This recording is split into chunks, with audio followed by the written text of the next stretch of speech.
एक बार की बात है। एक कौवा नीम की टहनी पर बैठकर कांव कांव कर रहा था। तभी किसी ने उसको पत्थर फेंककर भगा दिया। कौवा बहुत निराश हुआ और सोचने लगा, आखिर क्यों लोग मुझसे इतनी नफरत करते हैं। कुदरत ने मुझे इतना काला क्यों बनाया है। यह सोचकर वह एक हंस के पास गया। हंस से बोला, तुम कितने सुंदर हो भाई, तुम्हारे पंख कितने आकर्षक है। लोग तुमको देखने के लिए दूर दूर से आते हैं और मुझे दूर से ही उड़ा देते हैं। हंस कहता है, मेरे पास तो केवल एक कलर है, मुझसे ज्यादा सुंदर तो तोता है जिसके पास दो दो कलर है। हंस का जवाब सुनकर कौवा तोते के पास जाता है।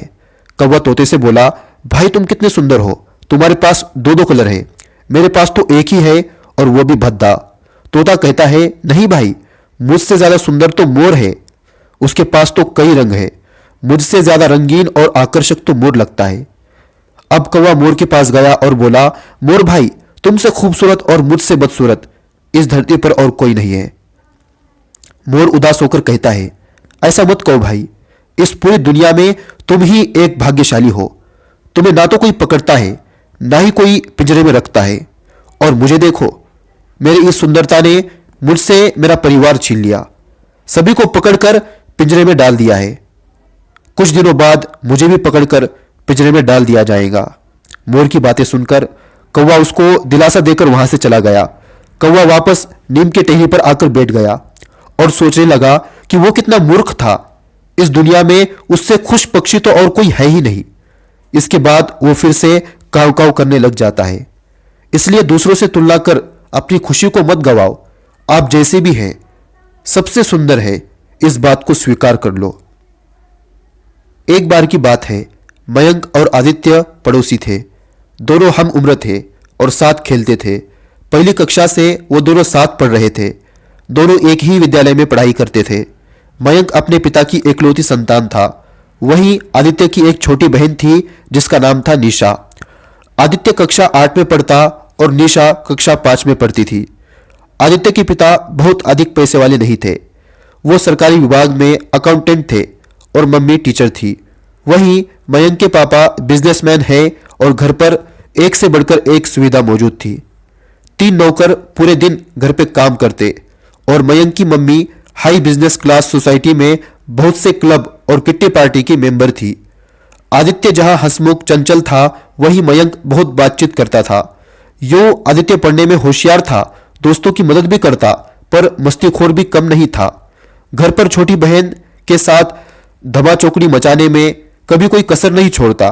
कभी कभी मम्मी गुस्सा हो जाती और नाराज होकर कहती, तू मयंक जैसा क्यों नहीं है, देख मयंक कितना सीधा शांत बच्चा है, कभी कोई शरारत नहीं करता, और एक यहां पर तुम पूरा घर सिर पर उठा लेते हो। आदित्य थोड़ी देर खामोशी से सुनता रहा और फिर वापस निशा के साथ मस्ती मचाने लगा। मयंक की मम्मी जब भी आदित्य की मम्मी से मिलती, बस अपने बेटे मयंक की तारीफों के पुल बांधती रहती। इससे आदित्य के मम्मी को और भी बुरा लगता। एक दिन जब आदित्य स्कूल से लौटा तो मम्मी को बताया, मम्मी हमारा एक टूर जा रहा है जिसमें मुझे भी जाना है। 3 दिन का टूर है, 1000 रुपए फीस है। आप पापा से आज ही बात कर लो, मुझे जाना है। मम्मी बोली, ठीक है बेटे, मैं शाम को तेरे पापा से बात करती हूँ। जब शाम को आदित्य की मम्मी ने पापा से बात की तो पापा ने साफ मना कर दिया। वो बोले, टूर उसके लिए ज़रूरी नहीं है, फिर अभी हमारे पास इतने पैसे भी कहाँ हैं और इतने पैसे खर्च करना बेवकूफ़ी होगी। अगले दिन आदित्य ने मम्मी से पैसे मांगे। मम्मी ने उसे समझाया, बेटा ये टूर बहुत ज़्यादा महत्वपूर्ण नहीं है, अभी हमारी आर्थिक स्थिति बुरी तो नहीं है, परंतु हमें पैसे सोच समझ कर ही खर्चे करने चाहिए। मगर आदित्य जिद पर अड़ गया, मुझे पैसे दीजिए। आदित्य लगभग पैर पटकता हुआ बोला। उसकी जिद के आगे मम्मी हार गई और पापा से फोन पर बात करके उसे पैसे दे दिए। हुआ यह था कि आदित्य की दोस्त की तबीयत खराब थी और दवाई के पैसे नहीं थे। उसका दोस्त बहुत गरीब था। उसने पापा से मदद मांगी मगर पापा ने मना कर दिया। तभी टूर का अनाउंसमेंट हुआ तो आदित्य को यह तरकीब सूझी। वो 2 दिन अपने दोस्त के पास रहकर उसकी देखभाल करता रहा। 2 दिन बाद जब वो घर आया, बाहर ही मयंक की मम्मी और उसकी मम्मी मिल गई। उसको देखते ही मयंक की मम्मी बोली, भाभी जी आपने आदित्य को कुछ ज्यादा ही छूट दे रखी है।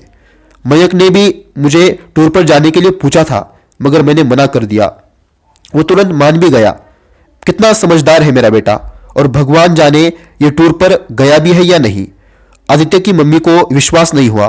क्या आदित्य पैसों के लिए उनके साथ विश्वासघात कर सकता है? घर आते ही आदित्य की मम्मी बोली, आदित्य मुझसे झूठ मत बोलना, सच सच बताओ, क्या तुम टूर पर गए थे? आदित्य 2 पल के लिए कुछ नहीं बोला, फिर धीरे से बोला, मम्मी सॉरी, मैं टूर पर नहीं गया था। मेरा दोस्त बीमार है और उसको पैसों की जरूरत थी और उसकी देखभाल करने वाला भी कोई नहीं था, इसलिए मैं 2 दिन अपने दोस्त के साथ अस्पताल में ही था। आपको विश्वास नहीं है तो चलिए अस्पताल चलते हैं। उसकी मम्मी फौरन उसके साथ अस्पताल पहुंची।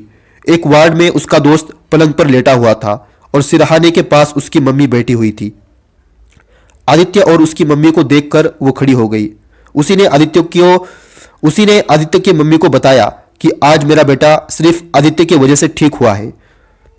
वो पूरे समय आदित्य को आशीर्वाद दे रही थी। उसने उसके बेटे को ठीक होने का सारा श्रेय आदित्य को ही दिया और बोली, आप किस्मत वाले हैं जो आदित्य जैसा प्यारा बच्चा आपका बेटा है। आपका बेटा किसी फरिश्ते से कम नहीं। यह कहते कहते उसके आंखों से आंसू बहने लगे। आदित्य की मम्मी ने उसे गले से लगा लिया। घर जाकर आदित्य मम्मी से बोला, मम्मी आप चाहते हो ना कि मैं मयंक जैसा बनूं? मैं जानता हूं आपको मयंक पसंद है। अब मैं आपको ज्यादा परेशान नहीं करूंगा। मैं मयंक के जैसा बनने की पूरी कोशिश करूंगा। इस पर मम्मी कुछ ना बोल सकी। कुछ दिनों बाद परीक्षा परिणाम आया।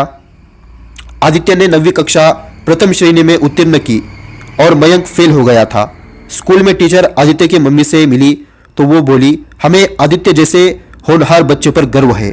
आप सच में किस्मत वाली है कि आदित्य आपका बेटा है।